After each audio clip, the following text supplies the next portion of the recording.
자, 여러분들 안녕하세요. 이번 이야기는 시청자 남자는 핑크님께서 이야기를 들려주실 겁니다. 오늘 남자는 핑크님께서 또 여러 가지 소름 끼치는 이야기들이 많이 있다고 하시는데 도대체 어떤 이야기일지는 같이 직접 들어봐야 되겠죠. 바로 출발을 해보도록 하겠습니다. 여보세요? 안녕하세요, 남자는 핑크님. 예, 안녕하세요. 남자는 핑크님께서 오늘 해주실 이야기가 좀 뭐라고 해야 될까요? 기묘하면서 좀 기괴한 그런 느낌도 있을 것 같은데. 이게 좀 현실의 사건하고 미스테리한 사건하고 조금 얽힌 얘기예요. 네. 그러니까 제가 초등학교 때부터 고등학교 때까지 있었던 어떤 지역의 아파트에서 있었던 일이고요. 그 얘기를 오늘 좀 해드릴까 해가지고 시청을 알겠습니다. 신청하게 됐습니다. 그러면 렛츠가보다는 남자는 하면 핑크입니다 이렇게 해주시면 돼요. 네. 남자는 핑크죠? 핑크죠.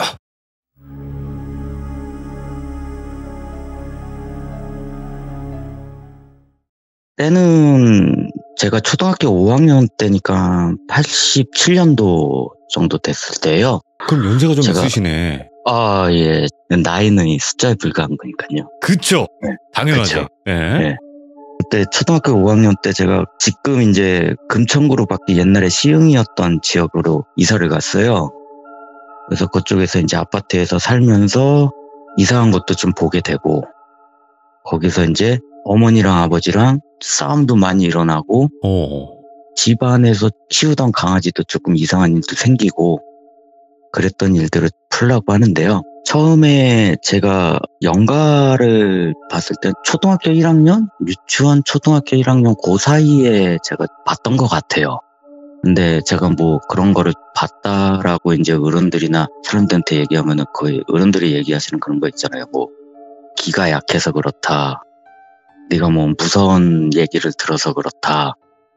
엄마 아빠 말을 안 들어서 그렇다. 뭐 그런 식으로 이렇게 하시고 조금 심하게 얘기하시면 혼을 내시길래 이런 건 얘기를 하면 안 되는 거구나 라고 생각하고 그냥 봐도 저건 이상한 것 같은데 하고 이렇게 지나가고 간간히 보긴 했었어요.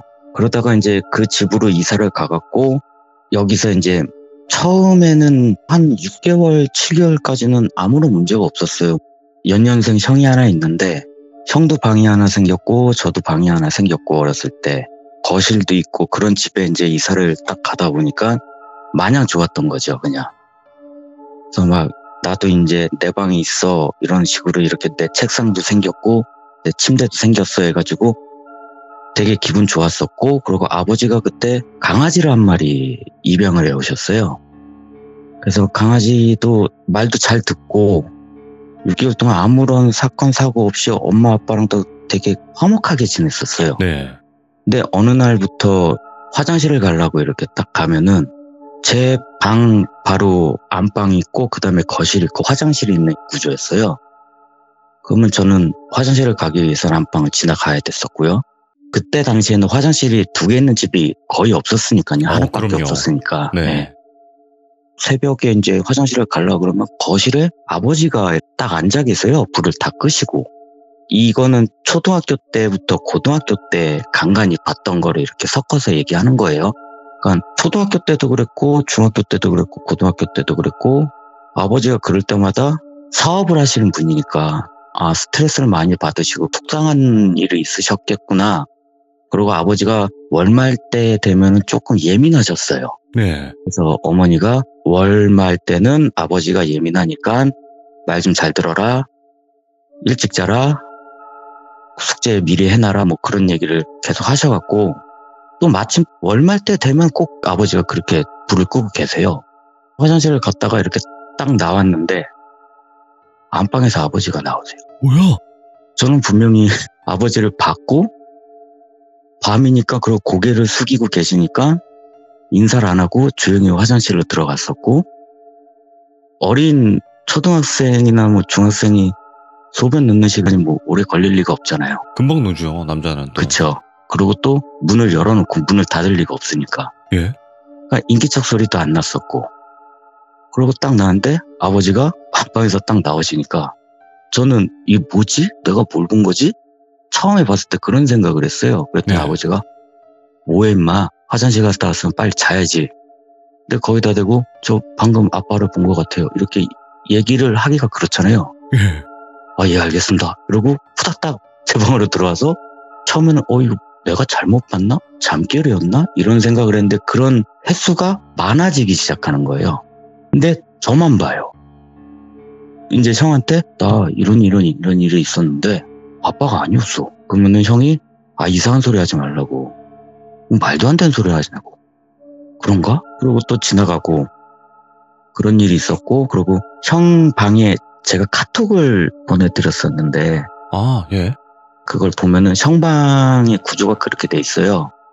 근데 그 마지막에 그 사진을 보면은 이게 붙박이장식 같은 거예요. 네. 문을 열면은 거기에 간단한 옷을 조금 걸 수 있고 그 안에 옛날 보일러실 이렇게 철판 같은 그게 안에 있어요. 그걸 열면은 보일러 관 같은 거?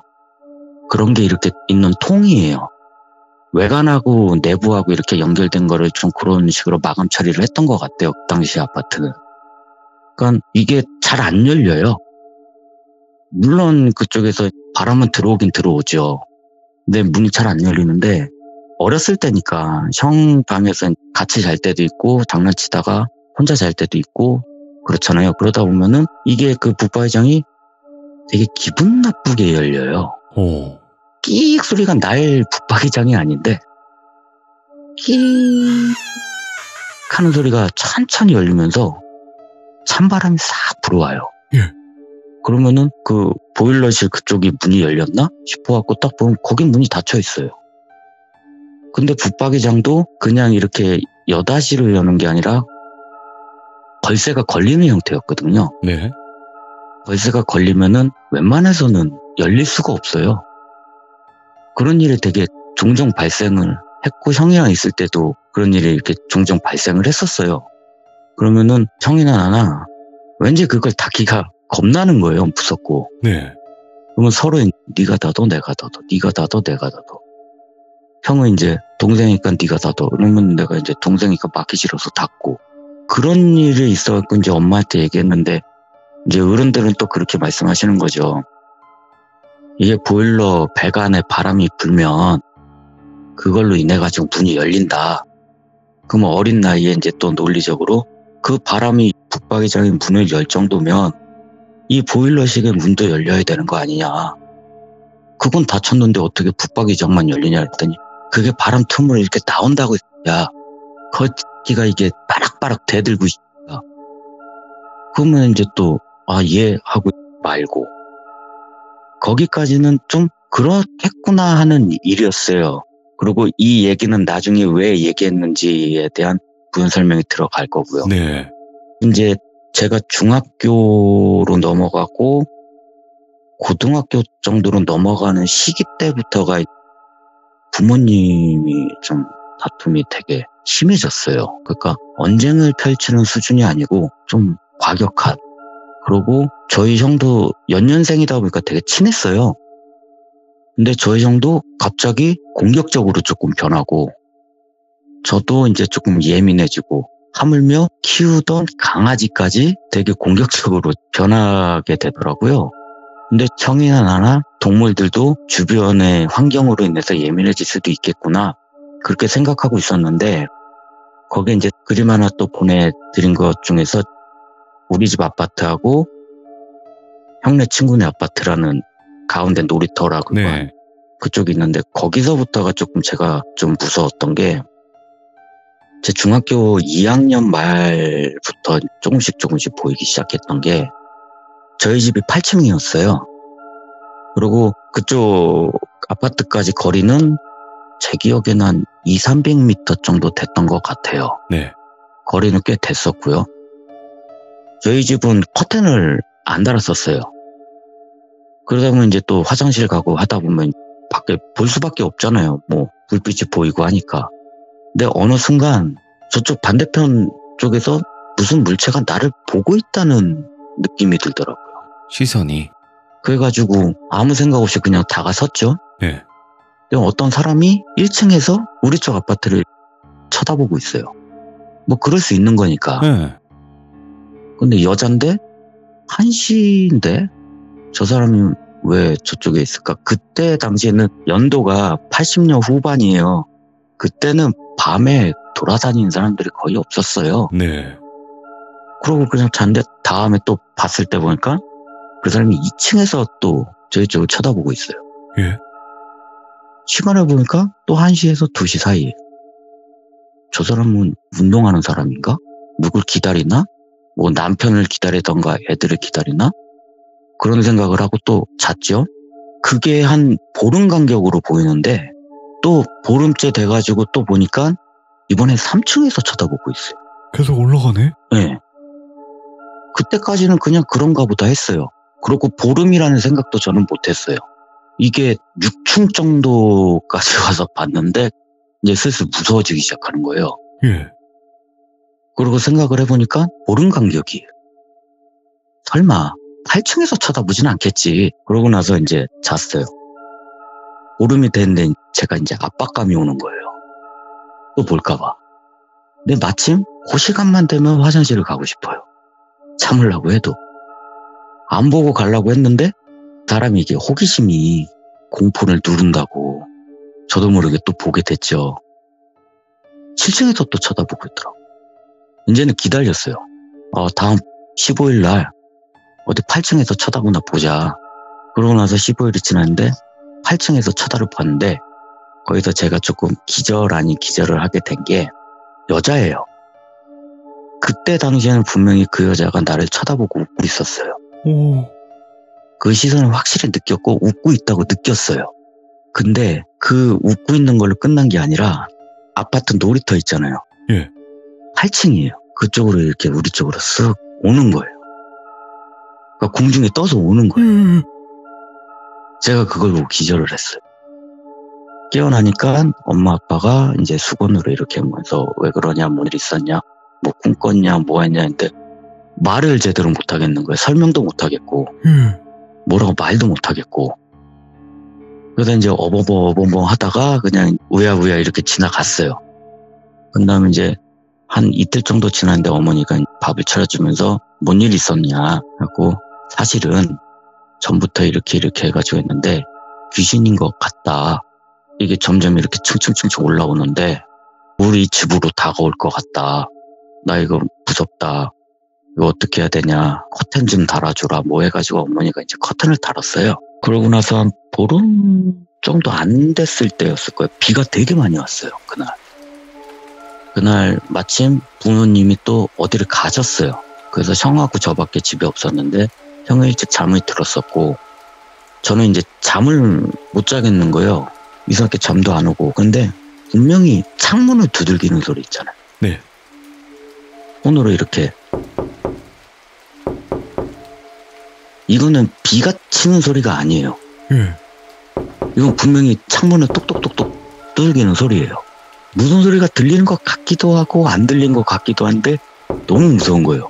또 이불을 돌돌 매고 이제 계속 귀를 이렇게 막 하면서 밤을 샌 것 같아요.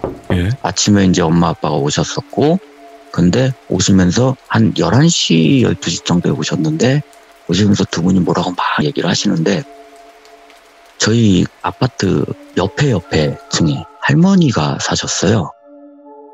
연세는 한 70 중반 정도 되셨던 걸로 기억하는데 되게 정정하셨어요. 항상 엘리베이터를 안 타시고 오르락내리락 하실 정도로 건강하셨는데 새벽에 갑자기 심장마비로 돌아가셨다고. 저는 그게 저한테 오려고 했다가 그쪽으로 가지 않았을까. 저는 아직도 그렇게 생각해요. 그 여자였던가 아니면 소위 말하는 저승사자가 길 물어보려고 왔나? 그렇게 이제 생각을 어렴풋이 하고 있었던 거죠. 네. 그리고 꼭 제가 그런 걸 보고 그럴 때마다 강아지도 침대 밑에 가서 덜덜덜 떨고 있었어요. 무서워하는구나, 같이. 그렇죠. 예. 그러니까 걔하고 나만 보는 거예요. 아무도 못 보고 걔하고 나만. 그런 일이 있었고 이제 제가 고등학교 정도 됐을 때부터 야자라고 하잖아요. 네. 야간 자율학습이 끝나면은 한 10시 정도가 됐어요. 그러면 학교에서 우리 집까지 걸어오는 시간이 한 15분, 20분? 그러니까 집에 오면 한 10시 반? 그리고 친구들끼리 뭐 떠들고 뭐 장난치고 뭐 하다 보면은 한 10분, 20분 또 잡아먹잖아요. 보면은 늦게 오면 11시 정도에 오는데 저희 아파트가 2층에 엘리베이터가 멈추질 않아요. 2층은 쓰질 않아요. 네. 근데 제가 그 여자 뭔가를 본 그 시점부터 꼭 밤에만, 그것도 어른들이 타면 안 그래요. 네. 학생이나 애들이 타면은 2층에서 꼭 엘리베이터가 멈춘대요. 오. 저희 형도 그렇고 저도 그렇고 여러 번 경험했었고, 근데 2층에서만 멈췄다가 올라가면 상관이 없는데 네. 2층에 멈췄다가 또 4층을 멈춰요. 당연히 아무도 없죠. 그러면 어린 나이엔 굉장히 무섭고, 근데 그 아파트에 우리 동의 학생들의 공통적으로 그걸 엄마 아빠한테 푸념하듯이 얘기하는 애들도 있고, 네. 툭하면 엘리베이터가 멈춰, 고장나는 거 아니야? 위험한 거 아니야? 엄마 나 무서워 죽겠어, 이렇게 말하는 사람들도 점점 많아지니까 어른들이 이제 경비 아저씨한테 얘기를 한 거예요. 컴플레인을 건 거죠. 네. 이거 아파트 엘리베이터 검사를 해야 되는 거 아니냐, 이거 뭔가 오작동이 너무 잦은 게 조금 불안하다. 원래 그 당시에는 그런 AS라는 개념 자체가 거의 없던 시절이에요. 그런데 얼마나 많이 컴플레인을 넣길래 거의 한 달 내내 AS 기사들이 왔던 걸로 기억을 해요. 아무 이상이 없다는 거죠. 끈도 줄도 센서도 아무 문제가 없다. 그러니까 안심하시고 타셔라, 그렇게 해가지고 그랬던 일이 있는데, 이거 말고도 좀 여러 가지 현상들이 있었어요. 이제 메인으로 넘어가면은 등장인물은 저희 형하고 저희 형 친구 A라는 사람이 있어요. 근데 그 저희 형 친구 A가 아까 말했던 그 저희 아파트 맞은편에 살고 있었고요. 5층에 살고 있었고, 저는 잘 못 느끼겠는데 남들이 저희 형하고 그 형하고 쌍둥이라고 얘기할 정도로 되게 닮았다고 얘기를 했었어요. 오. 근데 우리 형 친구는 소위 말하는 엄친아라고 하죠. 잘생기고 공부도 잘하고 되게 온순하고 사건 사고 없고, 우리 형은 고등학교 때 이제 사진을 전공했었어요. 사진을 잘 찍고 그런 사람이었는데 94년도로 넘어가요. 저희 형들이 이제 대학교 시험을 보고, 근데 형 친구 A가 공부를 되게 잘했다고 했잖아요. 성적도 되게 잘 나왔대요. 그래갖고 연세대 고려대 얘기가 이제 나왔었는데 본인이 이제 만족을 못했던 거예요.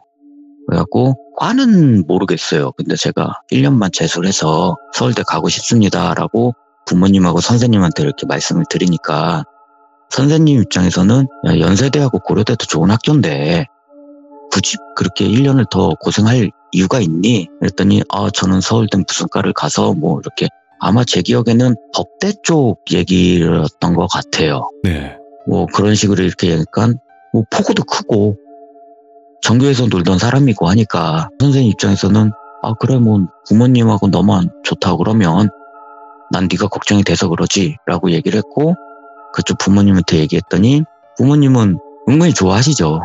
더 좋은 데를 이렇게 공부를 하겠다고 하고 당연히 그럴 수 있는 애였고, 그러니까 그래 뭐 괜찮겠냐 그랬더니 전 뭐 1년만 더 하면은 충분히 갈 수 있을 것 같아요. 그래가지고 재수를 하기로 했대요.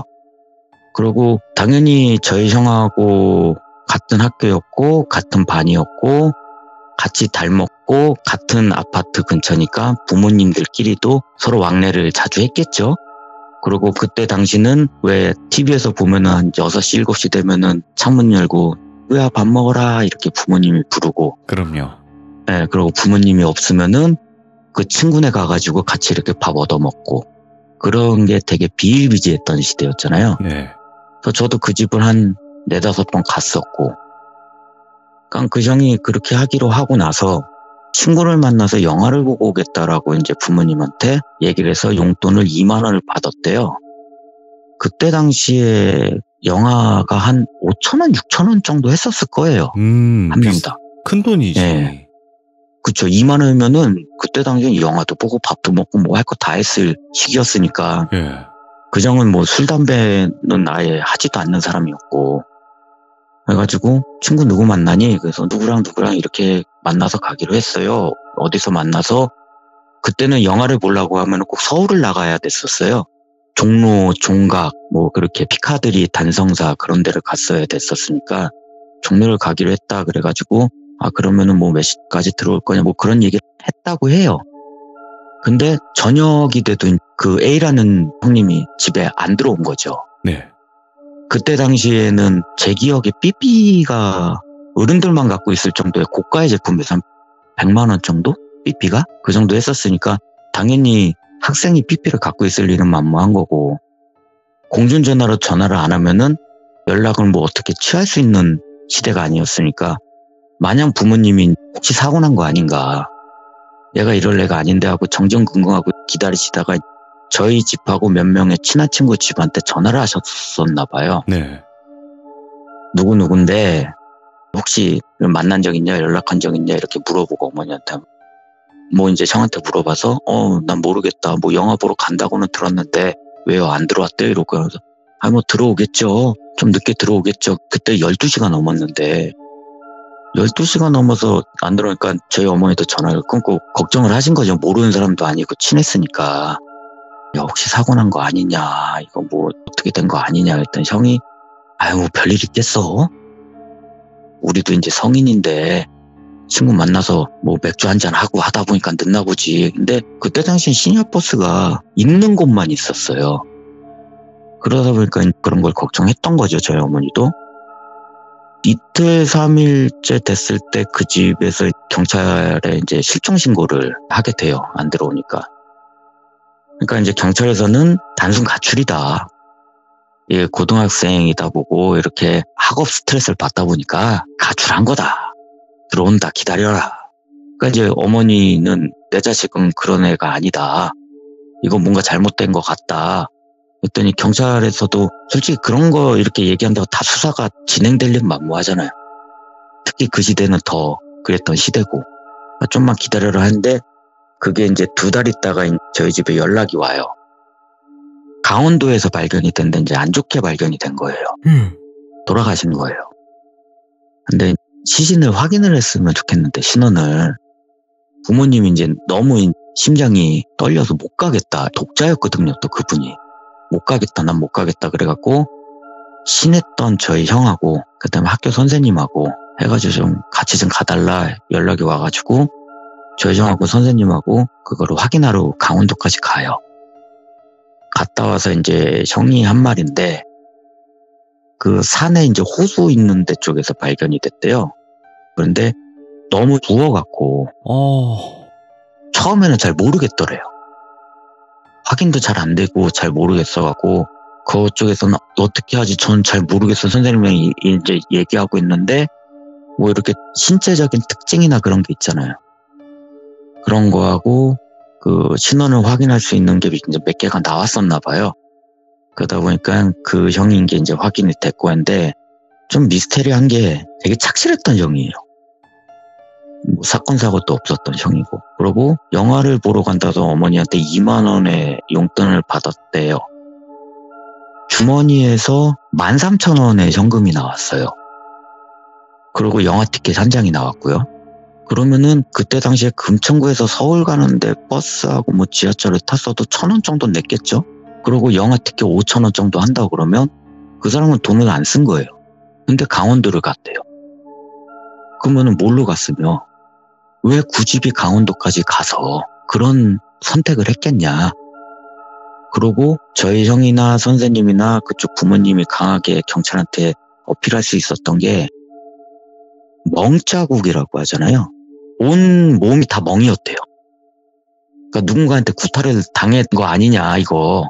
근데 경찰에서 얘기하기는 이게 굴르다 보면 피부가 이렇게 된다. 그래서 사후 반점이 올라온 거니까 집에 무슨 뭐 현금을 요구하거나 그런 전화도 없었잖냐. 그러니까 경찰에서는 되게 빨리 그냥 사건을 종결을 시켜버린 거예요.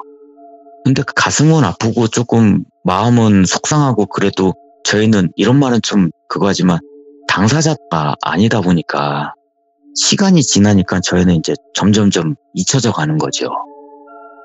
특히 저 같은 경우에는 더 그랬던 것 같고. 예. 그러다가 이제 저희 형 친구 B가 나와요.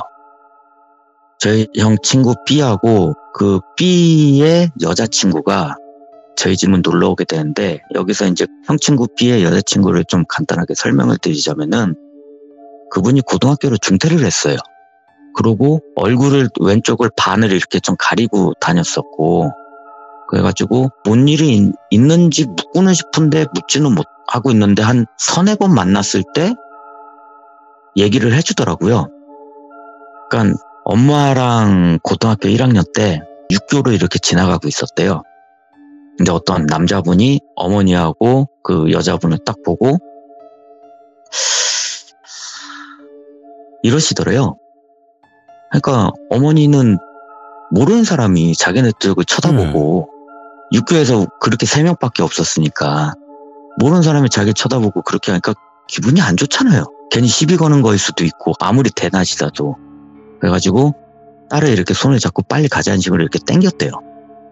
그래서 그쪽 따님도 이제 엄마 따라서 이렇게 딱 가려는데, 그분이 이러더니만, 잠깐만요, 그러더래요. 그래갖고 어머니가 이제 되게 공격적으로 아예 접근하지 못하게, 왜요? 뭐요?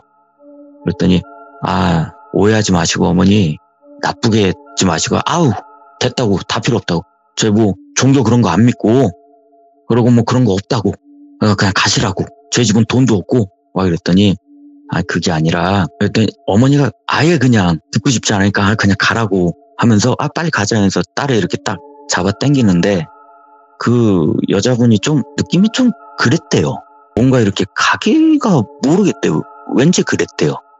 가면 안 될 것 같고. 근데 어머니가 너무 강하게 나가시니까, 엄마 잠깐 얘기 좀 들어볼게 라고 얘기는 못 하겠고.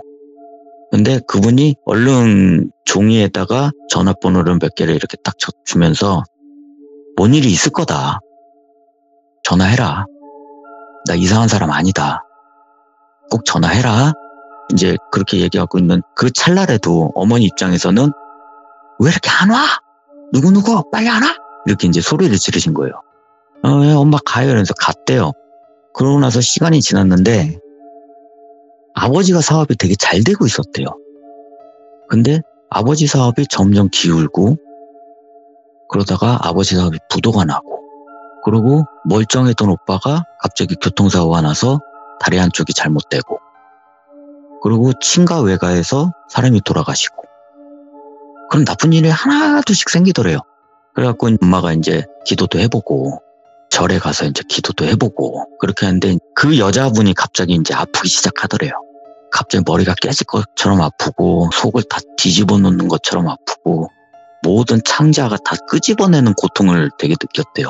사지가 다 찢어지는 것 같고. 병원을 가서 검사해보면은 아무 이상 없다고 그러고, 또 다른 병원 가면 아무 이상 없다고 그러고, 한의원이나 그런 데 가도 뭐 혈이 약했니, 뭐 기가 약하니, 이거를 먹이니 저걸 먹이니 해도 나아지는 건 없고 점점 심해지고, 이제 어머니가 없는 돈을 해가지고 굿도 하고, 뭐가 씌었다 그런 얘기도 있고, 신 받아야 된다, 이거 신병이다, 그렇게 얘기하는 사람들도 많았고. 근데 어느 날 집에 불이 나요. 그래가지고 그 여자분이 아까 얼굴 왼쪽을 이렇게 머리 길러서 가렸다고 했잖아요. 네.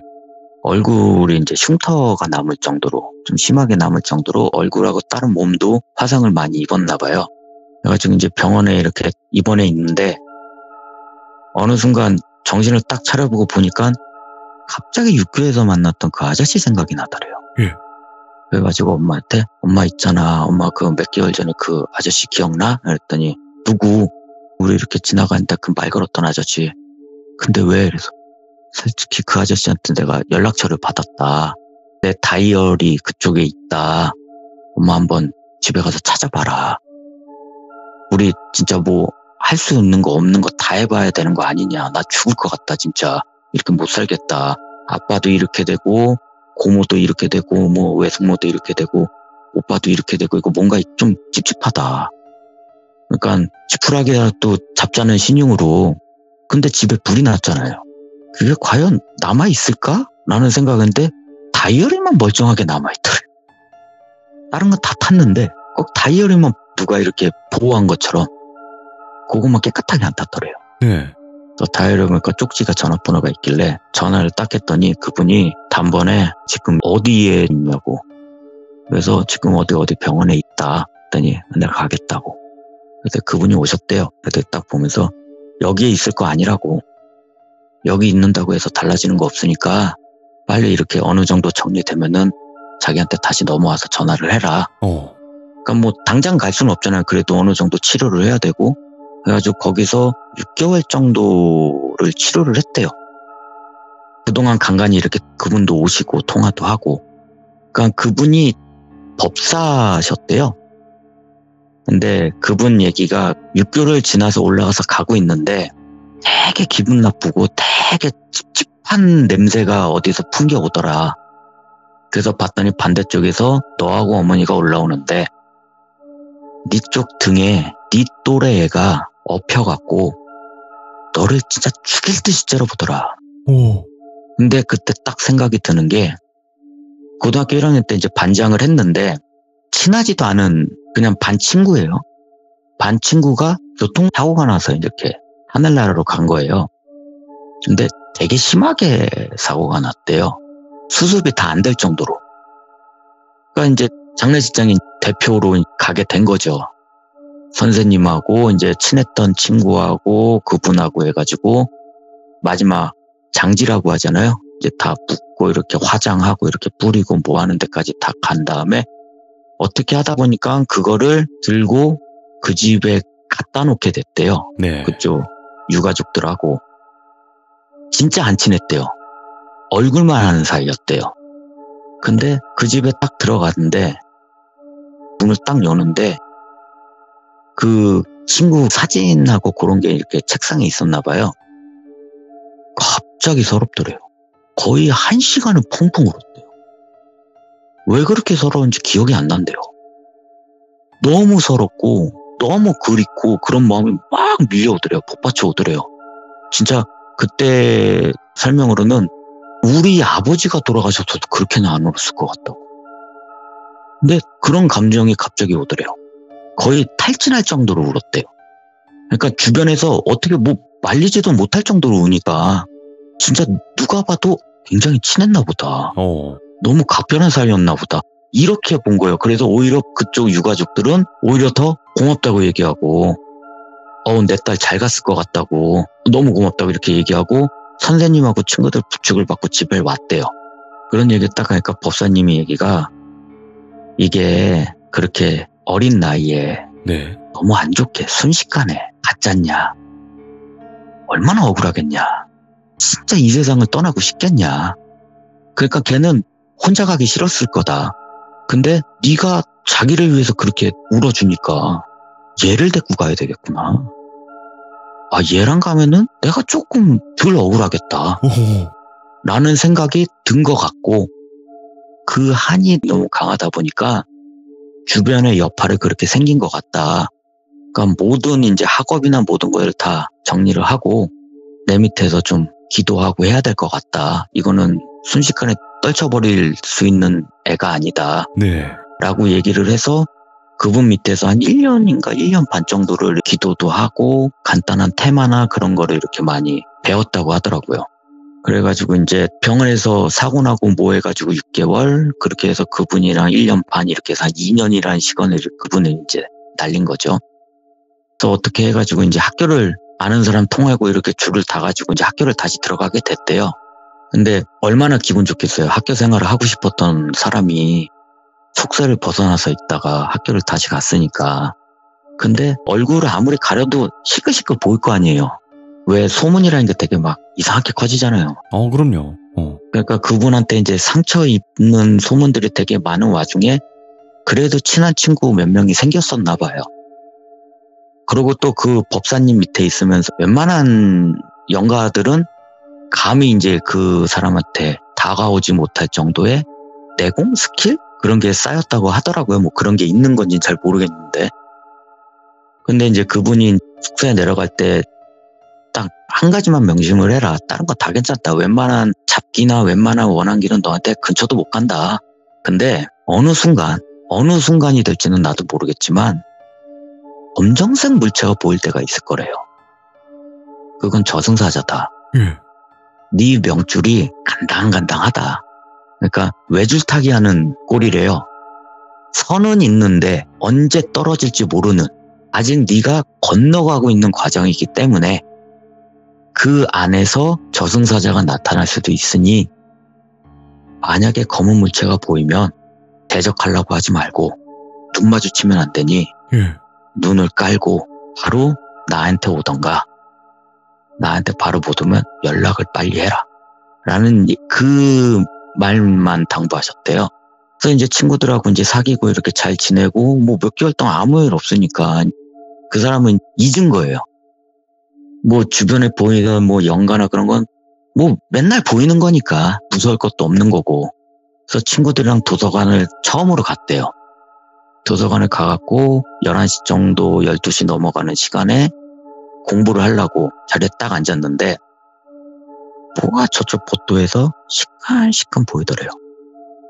뭐 자주 있었던 일이니까 뭐 화장실에 있던 뭐 버스를 타던 뭐를 하던 자기 얼굴 쳐다보고 그러던 애들도 많이 봤었고, 그러니까 뭐 그런가 보다. 근데 점점 그 시끌시끌한 물체가, 검은 물체가 시끌시끌 보이면서 자기한테 다가온다는 느낌이 들면서 뭔가 심한 중압감이 굉장히 밀려오더래요.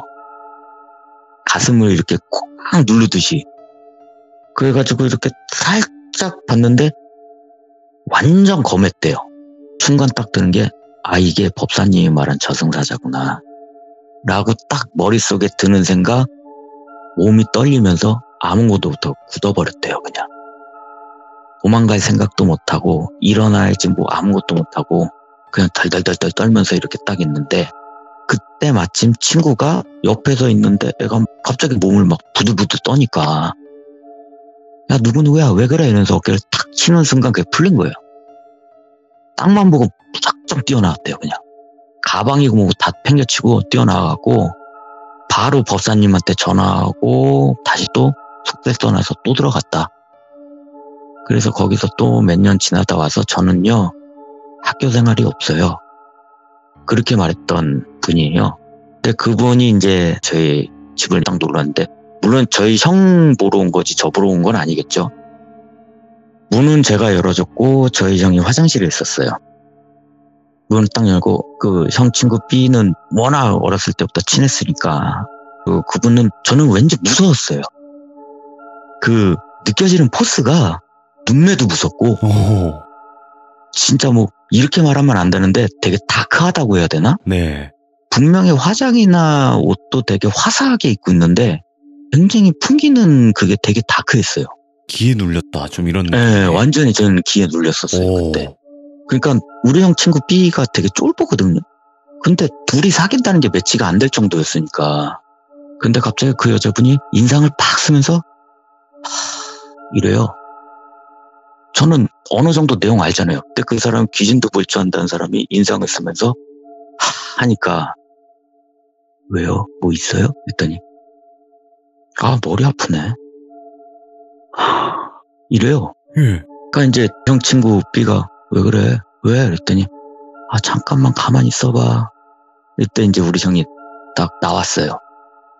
너 왔어? 그랬더니 오빠 이 집에서 별일 없었어. 우리 형은 귀신의 귀자도 안 믿어요. 예. 우리 형은 뭐 그냥 다 귀찮아요. 그냥 뭐 우리 형은 오히려 그 가위를 눌려도 근육이 경직된 거야. 몸이 힘들어서 경직된 거야. 형 앞에서 뭐가 이렇게 시끌시끌 지나갔다며 헛거 보인 거야. 몸이 허해서 그래. 거의 그럴 정도로 귀신을 안 믿는 사람인데, 그 사람이 그렇게 얘기를 하니까 야 사람 사는 게 별일 없는 게 어딨냐? 다 별일이 있지. 아니 좀 그래. 그러더니만 이제 형 방을 문을 탁 열어요. 그랬더니 아까 말했던 그 보일러 붙박이장으로 가요. 붙박이장을 탁 열어요. 여기 있었어? 또 언제부터 있었어? 네가 이렇게 문 열고 장난치고 TV가 갑자기 막 새벽에 켜지고 꺼지고 막 그랬던 적도 있거든요. 네가 TV 켜고 그러고 놀았어? 네, 응. 그래서 막 얘기를 해요. 알았어. 누나 좀 이따가 올게. 여기 있어봐. 어? 사탕? 알았어. 그러더니만 거실로 가요. 예. 그러더니 아저씨는 여기 왜 계세요? 또 얘기를 해요. 오, 예. 그러니까 내 머릿속에는 보일러실의 옷장이 문이 자주 열렸어. TV가 자주 켜졌었어. 그 꼬마가 했던 거구나. 아, 이 꼬마 연가구나. 그리고 아저씨는 여기 왜 있어요?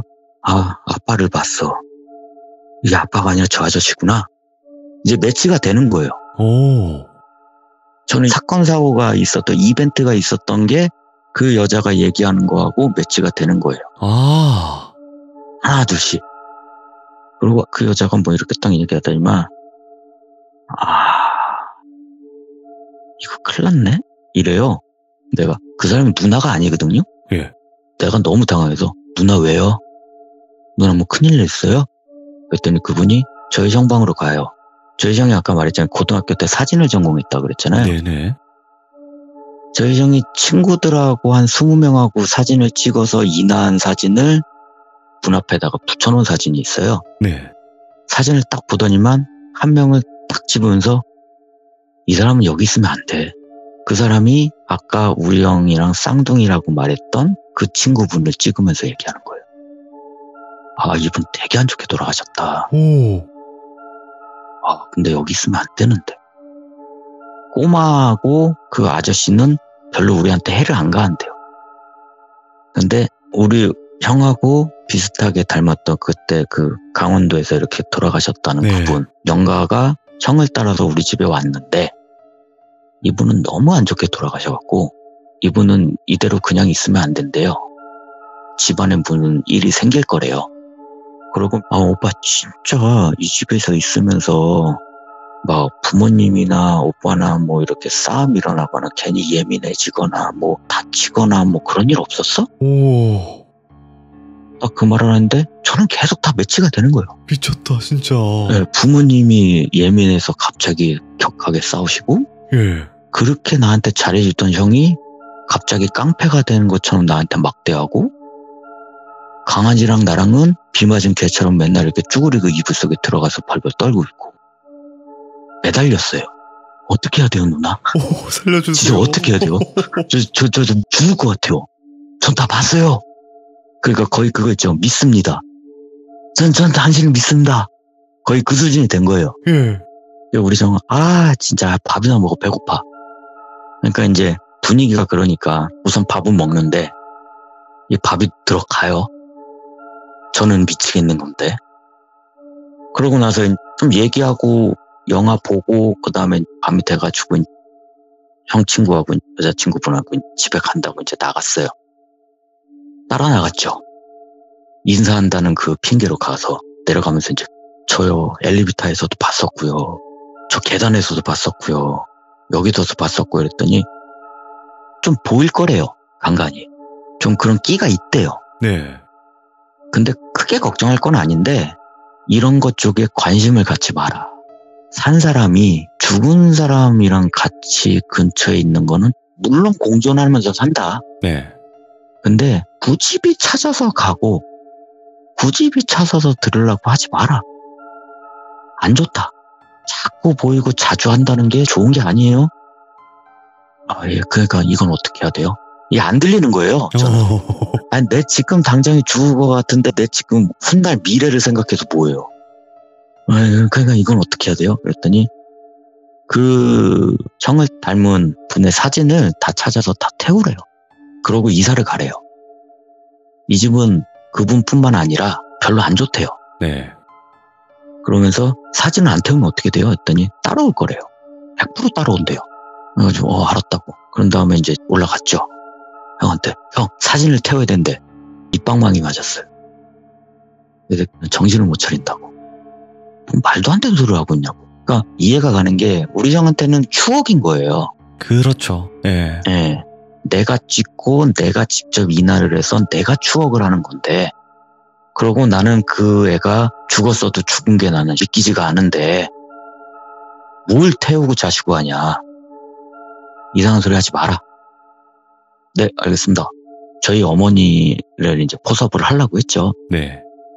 근데 이게 어떻게 얘기를 해야 될지를 모르겠더라고요.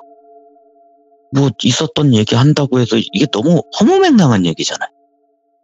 간간히 어렸을 때부터 나 뭐를 봤어 해도 되게 이상한 취급을 받았는데 형 친구가 이렇게 해서 그분이 여기 있대. 이거를 이게 될까? 이런 생각이 들고 시간이 지났어요. 네. 그래서 저희 형은 군대를 갔고 저는 대학교에 OT를 가요.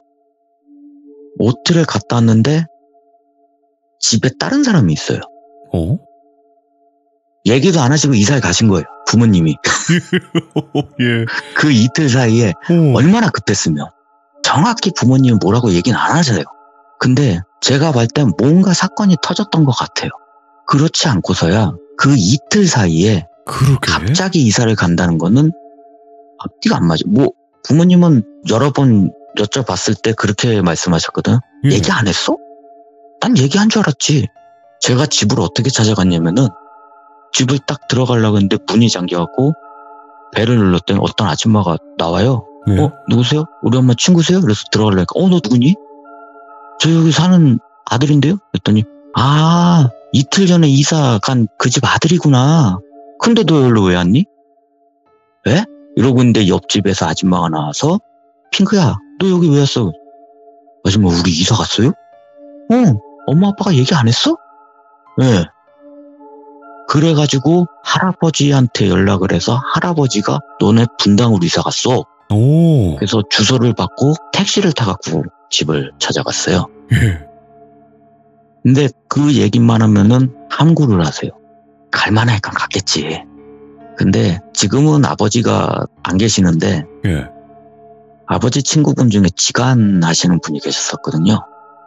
근데 아버지가 돌아가신 것도 조금 끼워 맞추려면 조금 미스테리하긴 했었어요. 근데 지간 아저씨가 하지 말라는데 그런 얘기를 하셨었어요. 아버지 돌아가셨을 때. 왜 얘는 하지 말라는 걸 계속 해가지고 결국은 이사단이 나고 이렇게 가냐고. 네. 안 가도 될걸. 그러니까 그때 당시에 금천구로 이사 가려는 걸 그 지간분이 말렸던 것 같아요. 뉘앙스가 네. 이 집은 별로 안 좋다. 이 집 가면은 야 재수씨 병나고 잡는다. 근데 어머니가 그 집에 있을 때 매일 아프셨어요. 네. 온몸이 쑤시고 머리가 그렇게 깨질 것 같다고 그러고. 근데 분당으로 이사 가시고 나서부터 괜찮으셨어요. 이게 그렇게 중요한 거야, 진짜로. 네. 그렇게 해서 이런 에피소드는 끝나고 어머니한테 그 얘기를 제가 하게 돼요. 예. 사실은 거기에서 이런 일이 있어갖고 그 사진을 태우라고 했었다. 네. 안 태우면 여길 따라온다고 했었다. 하는 순간 어머니가 사진을 다 태우셨어요. 그렇게 해서 그렇게 일단락 되고 제가 이사간 그 분당에서 또 다른 영가를 만나서 방을 바꾸게 되고 아버지 친구분 목사님이 오셔서 직접 성수를 부리시고 그런 일이 또 발생하는 일은 다음에 기회가 되면 이야. 또 하도록 하겠습니다. 오늘 해주시는 이야기가 일단은 이런 일도 있었다라는 걸 말씀해 주시긴 하지만 여태까지 겪으신 게 좀 많잖아요. 저한테 얘기하신 것만 해도. 그렇다 보니까 이거 지금 말씀해 주신 거는 그냥 이런 일이 있었다 정도로 이제 말씀해 주신 거지만 그래도 이야기가 이어졌네요. 완전. 그러면 그 뒤로는 좀 단편적인 이야기들도 많이 겪으셨다라는 거네요. 그렇죠. 근데 아이고. 제가 이렇게 망설였던 게 이 시참을 하신 분들이 꼭 그 말씀 하시더라고요. 안 보였는데 시참을 하고 나서부터 다시 보이더라. 아. 저도 안 본 지 꽤 됐거든요. 지금 한 몇 년 됐어요. 그러니까 괜히 시참했다가 그런 다시 고민 또 많이 하시죠? 그러니까 예. 그래서 근데- 제가 시참을 안 했었었죠. 근데 더 웃긴 건 뭔지 아세요? 그런 걱정 때문에 대부분 그래 그냥 뭐 묻고 가자 이러신 분들도 많은데 그거를 못 참는 게 더 커요. 솔직히 이런 말을 네. 이 처음 하는 거예요. 맞아요. 이거 누구한테 바깥에서 말을 하면- 못 해요. 예. 말을 하면은 소설 쓴다. 맞아요. 그래서 귀신이 있다고? 그럼 말도 안 되는 소리 하고 있어. 이런 눈초리나 좀 그런 게 좀 거기까진 괜찮은데 사람을 되게 이상하게 쳐다봐요. 그 다음부터 멀리하죠. 예. 네, 맞아요. 그게 반복이에요. 계속. 예. 이게 사실 참 고민이 많이 되는 부분이에요. 왜냐면 그냥 무서운 이야기 하나 풀게요 정도가 아니라 일생을 살아오면서 겪었던 이야기인데 이게 그럼요. 누군가에게는 소설 쓰네 뭐 작가 해라 뭐 이런 느낌인 거잖아요.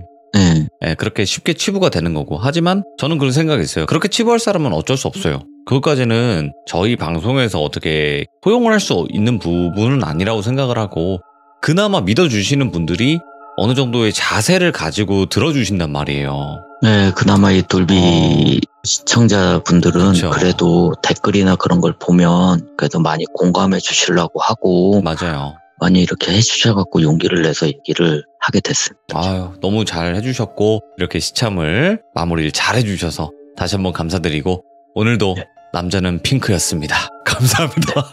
네. 다음번에 감사합니다. 다른 이야기로 찾아와 주세요. 네, 알겠습니다. 감사합니다. 네, 감사합니다. 처음에 이야기를 들었을 때는 이 이야기는 여기서 끝났겠지라고 생각을 했는데 그게 다 이어지는 이야기였어요. 그러니까 초반에 이야기했던 게 결국에 떡밥이 됐었고, 그걸 회수할 수 있는 기승전결이 딱딱딱딱 있었던 그런 이야기였던 것 같고요. 또 많은 분들이 고민을 하실 거예요. 고민을 하시는 이유는 지금 말씀하신 그런 이유였겠죠. 하지만 그래도 용기를 많이 내서 남자는 핑크님께서 이야기를 들려주셨다 정도로 생각을 해주시면 더욱더 소름 끼치게 잘 들을 수 있지 않을까 생각을 해보게 됩니다. 시청해주신 모든 분들 감사드립니다. 고맙습니다.